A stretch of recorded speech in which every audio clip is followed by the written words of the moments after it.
요즘 테슬라 주가 보면서 어떤 생각 드세요? 오를 땐 하늘 높은 줄 모르고 치솟다가도 떨어질 땐 롤러코스터처럼 곤두박질 치니 머스크 형 믿고 계속 가도 되는 거야? 불안하신 분들 많으실 겁니다. 그런데 혹시 이런 생각 해보신 적 없으신가요? 우리가 테슬라 차트만 쳐다보고 있을 때 일론 머스크는 진짜 돈이 되는 판을 다른 곳에서 짜고 있다면요. 많은 분들이 걱정하십니다. 전기차 시장 이제 레드오션 아니야? 중국이 치고 올라오는데 테슬라가 버틸 수 있어? 네, 정답부터 말씀드리면 전기차 시장은 전쟁터가 맞습니다. 하지만 머스크에게는 그 전쟁터를 저 높은 우주에서 내려다보는 압도적인 무기가 하나 더 있습니다. 바로 스페이스X입니다. 이건 아주 간단한 게임의 법칙입니다. 땅 위의 경쟁은 치열하지만 하늘 위의 경쟁은 이미 끝났다면 어떨까요? 오늘 우리가 던져야 할 진짜 질문은 이것입니다. 왜 월가의 큰 손들은 이 비상장 기업이 향후 2천조 원짜리 기업이 될 거라고 확신할까? 현재 스페이스X의 추정 가치는 약 3,500억 달러, 하나로 500조 원에 육박합니다. 이미 대한민국 1등 기업 삼성전자의 시가총액을 훌쩍 뛰어넘었죠. 하지만 월가의 전설적인 투자자 론 베러는은 단언합니다. 이건 시작일 뿐이다. 스페이스X는 앞으로 2030년 안에 2천조 원, 즉 지금의 구글이나 아마존급 이상을 갖게 될 것이다.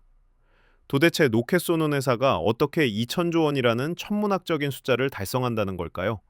바로 이 질문에 대한 답에 미래 10년의 부의 지도가 숨어 있습니다.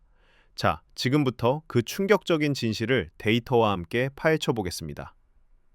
격차의 법칙, 2등은 멸종했다. 앞서 우리는 하늘 위의 경쟁은 끝났다라고 했습니다. 이 말을 이해하기 위해 잠시 과거를 돌아봐야 합니다. 과거 50년간 우주 산업은 국가 대항전이었습니다. 나사가 쏘고 러시아가 쏘고 비용은 천문학적이었고 실패는 용납되지 않았죠. 그런데 스페이스X가 등장하면서 아주 무서운 패턴이 발견됩니다. 저는 이걸 초격차의 독점이라고 부르는데요. 보통 산업이 성장하면 1등이 길을 닫고 2등이 쫓아옵니다. 애플이 가면 삼성이 따라가는 것처럼요. 하지만 우주 시장은 달랐습니다. 데이터를 보면 스페이스X가 재사용 로켓으로 비용을 혁명적으로 줄이는 동안 경쟁사인 보잉이나 블루 오리진은 출발선에서 엔진 시동조차 제대로 못 걸고 있습니다. 최신 데이터를 볼까요? 2023년 기준 지구 궤도로 쏘아 올린 위성 총 중량의 80%가 아닙니다. 무려 90% 가까이를 스페이스X 혼자 감당했습니다. 나머지 10%는 중국과 러시아 같은 국가들이고 서방의 민간 경쟁 시장에서 스페이스X의 점유율은 사실상 100%, 완전 독점입니다. 이게 무슨 뜻일까요?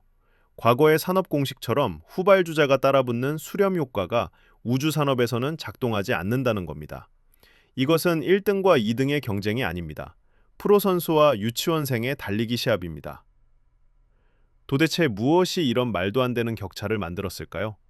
우주 산업의 가격을 결정하는 엔진은 바로 1kg당 발사 비용입니다.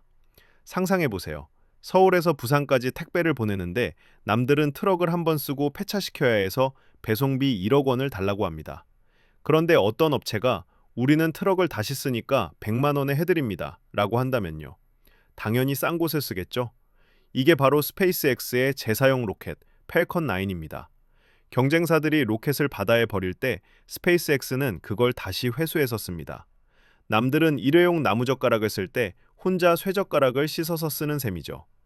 그런데 더 무서운 건 여기서 끝이 아닙니다. 스페이스X는 이제 스타쉽이라는 괴물을 준비하고 있습니다. 펠컨 9이 1톤 트럭이라면 스타쉽은 거대한 컨테이너 선박입니다. 이게 완성되면 우주 운송 비용은 지금보다 또다시 10분의 1로 줄어듭니다. 경쟁사들이 이제 막 걸음마를 떼려고 할 때 스페이스X는 우주로 가는 유일한 고속철도를 깔아버린 겁니다. 베이터와 규제의 역설. 여기서 의문이 듭니다. 기술이 좋으면 돈 많은 아마존이나 전통의 강자, 보잉이 따라잡으면 되는 거 아니야? 하지만 현실은 정반대입니다. 마치 시속 300km로 달리는 고속도로 위에 바리케이트가 쳐진 것과 같습니다. 스페이스X를 제외한 기업들은 데이터의 장벽과 실패의 비용이라는 이중고에 갇혀 있습니다. 로켓 기술은 돈만 붙는다고 되는 게 아닙니다. 수백 번 폭발시키면서 쌓은 실패 데이터가 있어야 성공합니다. 스페이스X가 지난 20년간 수없이 로켓을 터뜨리며 쌓아온 그 데이터, 그게 바로 돈으로 살 수 없는 해자입니다.